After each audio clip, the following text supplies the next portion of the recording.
brièvement une parole puissante de 15 à 20 minutes. Va dans Jean 14, du verset 16 au verset 21.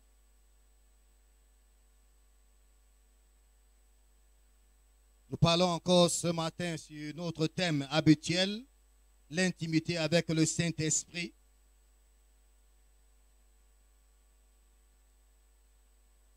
Jean 14, du verset 16 au verset 21.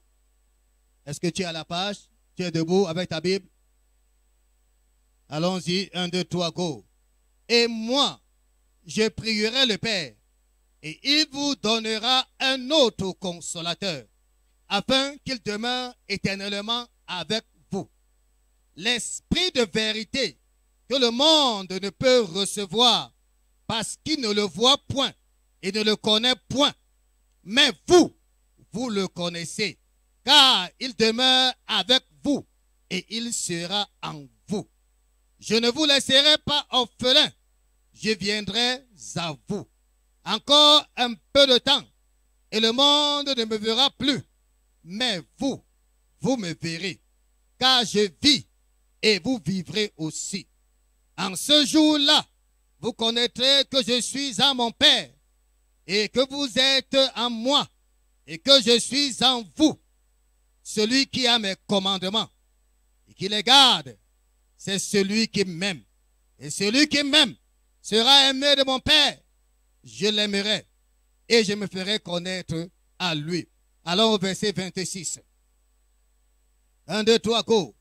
Mais le consolateur, l'Esprit Saint, que le Père enverra en mon nom, vous enseignera toutes choses et vous rappellera tout ce que je vous ai dit. Assieds-toi. Nous parlons encore ce matin sur l'intimité avec le Saint-Esprit.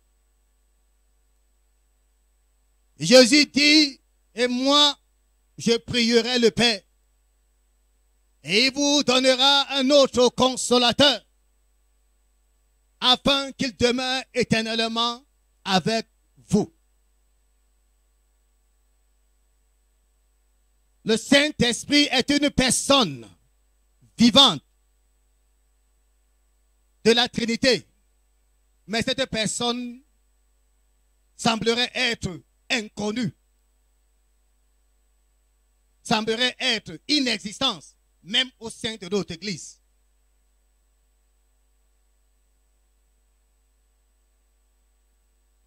Alors que le Saint-Esprit, qui est une personne vivante, une personne qui désire absolument l'intimité profonde avec nous, afin que nous puissions savoir la relation capitale qui existe entre le Saint-Esprit et nous. Beaucoup connaissent le Saint-Esprit comme une force. D'autres le connaissent comme une puissance.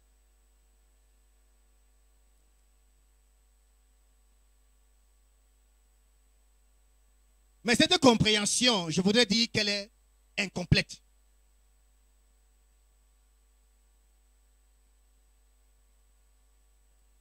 Parce que pour symboliser le ministère du Saint-Esprit, la Bible parle du vent.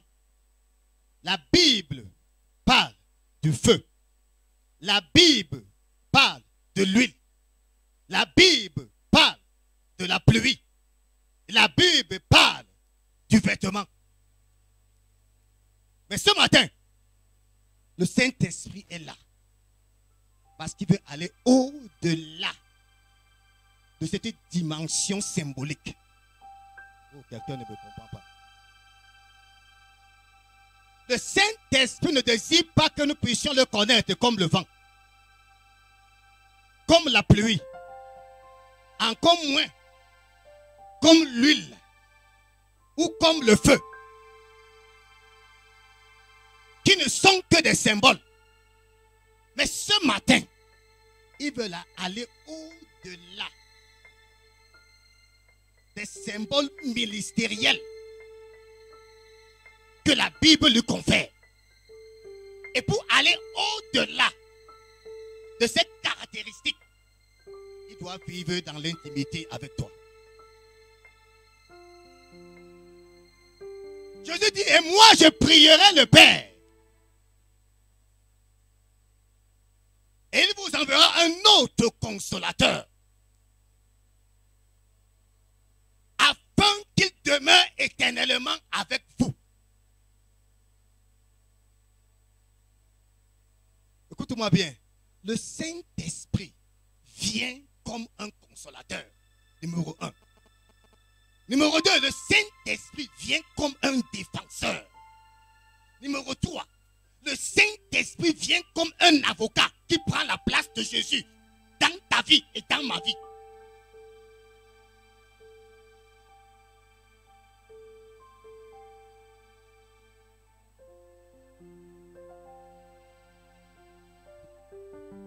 Le Saint-Esprit est une personne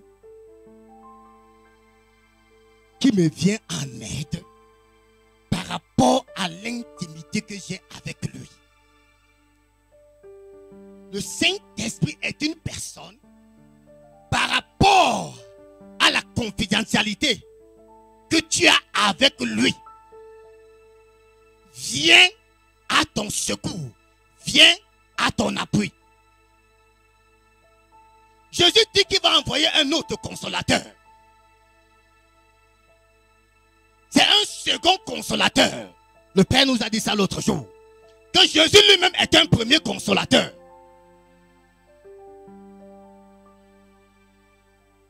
Mais il dit, je vous enverrai un autre consolateur. Maintenant, ce que je veux que tu comprennes, c'est que Jésus nous a dit qu'il est capable de donner sa vie et de la reprendre. De la même manière, le Saint-Esprit est capable de se donner et de se reprendre.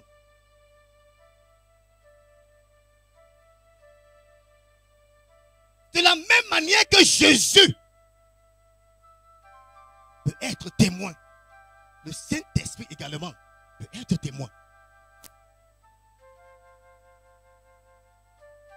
De la même manière que Jésus est appelé l'enseignant, le Saint-Esprit nous enseigne aussi.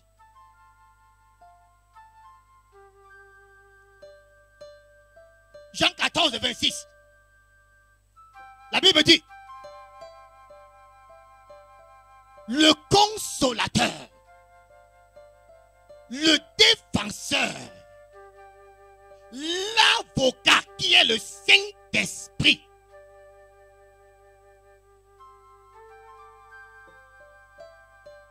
que le Père va vous envoyer, vous enseignera. Et Jésus dit, il vous rappellera même ce que moi-même j'ai dit. Donc si Jésus est appelé l'enseignant, le Saint-Esprit est également un enseignant. Si Jésus est appelé le témoin, le Saint-Esprit également est appelé témoin. De la même manière que Jésus a déclaré, ma vie je la donne et je peux la reprendre, le Saint-Esprit aussi est capable de donner sa vie et est aussi capable de la reprendre. Écoute, il dit, encore un peu de temps et le monde ne me verra plus. Mais il dit, vous c'est qui, toi et moi, vous allez me voir, vous me verrez. Parce que je vis et vous vivrez aussi. Écoute-moi bien, ouvre bien tes oreilles. Le monde a cessé de voir Jésus le jour de la crucifixion. Selon ce verset. Le monde, je répète, a cessé de voir Jésus le jour de la crucifixion.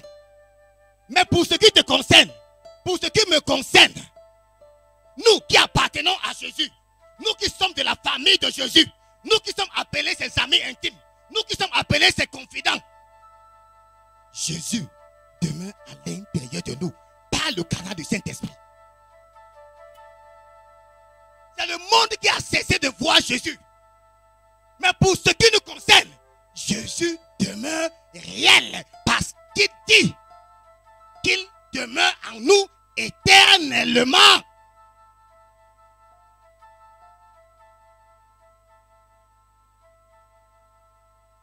Je vous enverrai un consolateur.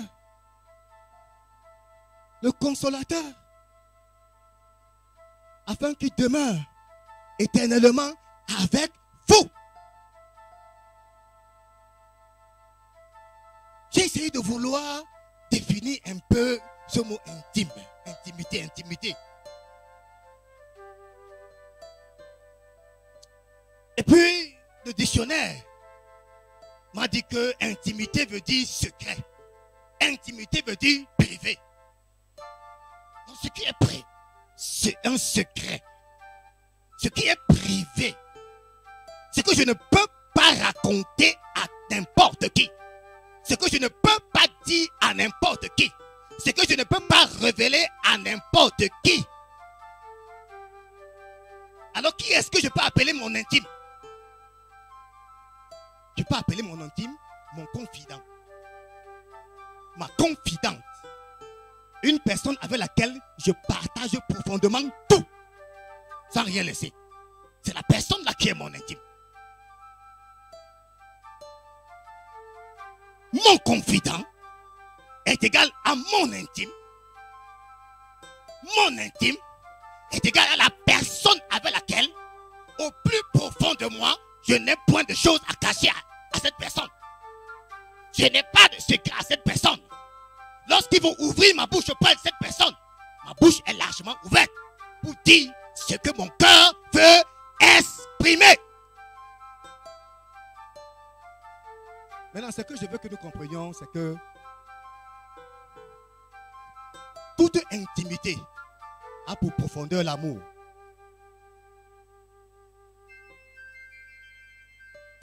Ils n'ont pas compris. Toute intimité a pour profondeur quoi? L'amour. Autrement dit, je ne peux pas t'appeler mon ami intime et tu es à distance. Tu vis à distance de moi, je t'appelle mon ami intime. Non, tu n'es pas mon ami intime.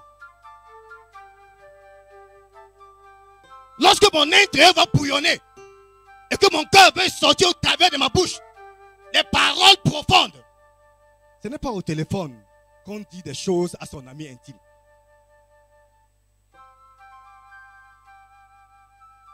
Ce n'est pas sur une feuille qu'on écrit des choses à son ami intime.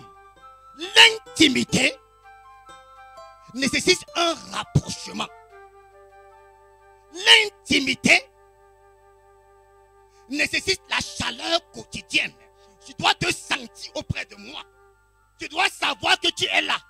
Afin que je te dise ce que j'ai à te dire.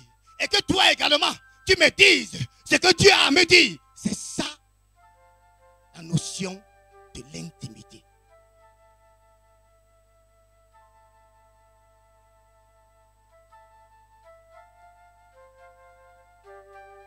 Qu'est-ce qui peut m'amener à te révéler des choses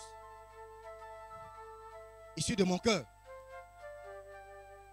Qu'est-ce qui peut m'amener à te raconter les paroles ou les pensées de mon cœur?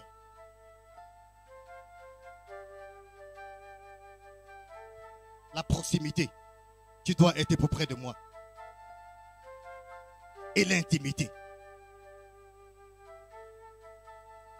Alors je serai convaincu que si tu es constamment auprès de moi, s'il existe la proximité entre toi et moi, non, nous allons continuer à nous entendre. Et nous serons sûrs que ce que nous sommes en train de nous dire reste un secret. Nous serons convaincus que ce que nous sommes en train de nous dire reste une vie privée. Et c'est ça, ou c'est à quoi le Saint-Esprit désire que nous puissions être avec lui.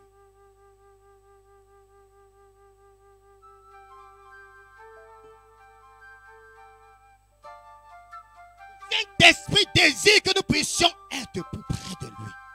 Il désire la proximité, toujours plus près. Frère, le Père disait ici l'autre jour, pentecôtistes, cessons les prières pour arracher les toitures des maisons. Dans l'intimité, la parole est douce. C'est une parole compréhensive. C'est une parole qui apaise le cœur. C'est une parole qui réconforte. Ce n'est pas une parole pour maintenir la personne à distance. Parce que quand le temps s'élève, la personne ne te comprend même plus à un certain moment. Elle est plutôt imprégnée par la façon avec laquelle tu es en train de parler. Elle ne prend pas part aux paroles. Est-ce que quelqu'un me suit?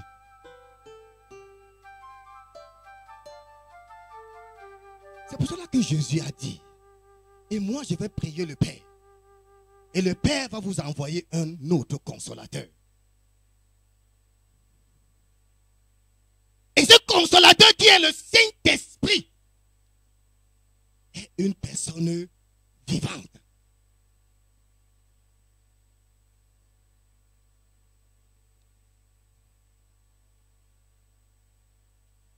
Est-ce que tu sais que le Saint-Esprit a envie de te parler?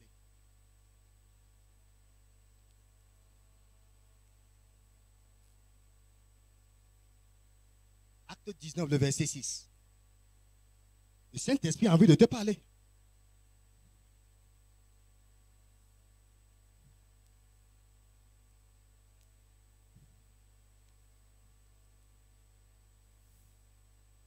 Alléluia. Est-ce que tu sais que le Saint-Esprit a envie de t'encourager? Il désire t'encourager. Acte 9, le verset 31.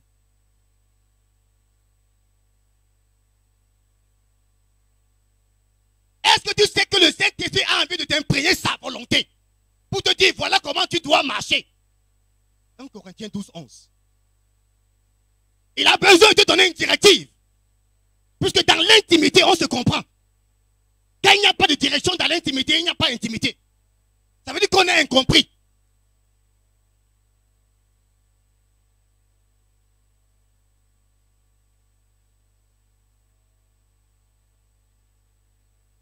Est-ce que tu sais même que le Saint-Esprit a besoin d'intercéder en ta faveur? Romains 8, de versets 26 à 27. Il a besoin d'intercéder en ta faveur. Donc pour qu'il intercède en ta faveur, il faut donc l'intimité. Il faut la confidence. Il faut que tu sois son confident. Il faut que tu sois sa confidente. Qui sente vraiment que tu es plus près. Afin qu'il puisse révéler ce qu'il doit te dire.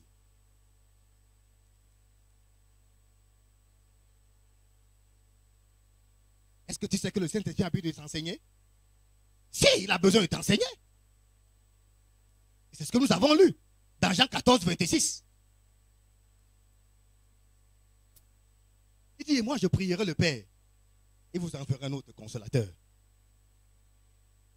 Maintenant, le problème, c'est que le Saint-Esprit ne vient pas pour repartir.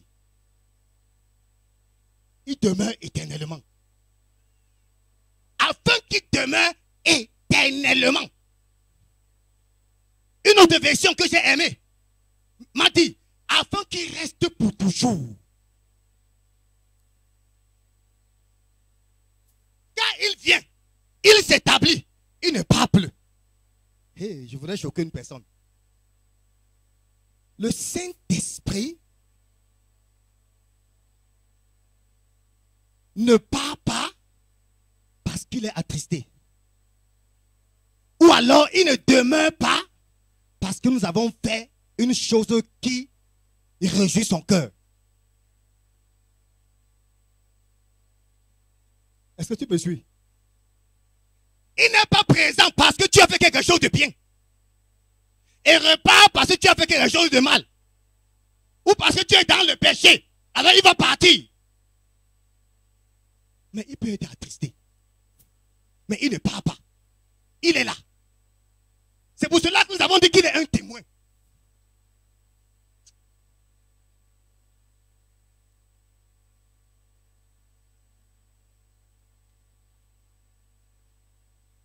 Afin qu'il demeure éternellement. Une fois qu'il est là, tu ne peux plus le déloger. Une fois qu'il est là, la chose est scellée. Sa présence est permanente.